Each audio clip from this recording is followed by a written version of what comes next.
ರಾಜ್ಯದಲ್ಲಿ ಹಿಜಾಬ್ ಕುರಿತು ನಡೀತಾ ಇರುವಂತಹ ಚರ್ಚೆಗಳಲ್ಲಿ ಸರ್ಕಾರದ ನಿಲುವಿಗೆ ಸಮರ್ಥನೆ ವ್ಯಕ್ತಪಡಿಸಿದ ಕರ್ನಾಟಕ ಬ್ಯಾರಿ ಸಾಹಿತ್ಯ ಅಕಾಡೆಮಿಯ ಅಧ್ಯಕ್ಷರಿಗೆ ಕೊಲೆ ಬೆದರಿಕೆ ಬಂದಂತಹ ಘಟನೆ ನಡೆದಿದೆ. ಈ ಬಗ್ಗೆ ಪಾಂಡೇಶ್ವರ ಪೊಲೀಸ್ ಠಾಣೆಯಲ್ಲಿ ದೂರನ್ನ ದಾಖಲು ಮಾಡಲಾಗಿದೆ.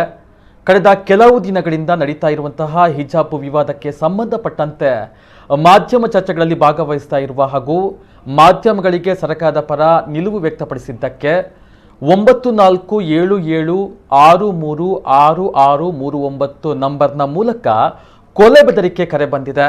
ಈ ಬಗ್ಗೆ ಪಾಂಡೇಶ್ವರ ಪೊಲೀಸ್ ಠಾಣೆಯಲ್ಲಿ ದೂರು ದಾಖಲಾಗಿದೆ.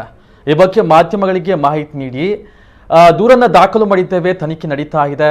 ಇಂತಹ ಗೊಡ್ಡು ಬೆದರಿಕೆಗೆ ಹೆದರುವಂತಹ ಪ್ರಶ್ನೆಯೇ ಇಲ್ಲ ಎಂದು ರಹೀಂ ಉಚ್ಚಿಲ್ ಹೇಳಿಕೆಯನ್ನು ನೀಡಿದ್ದಾರೆ.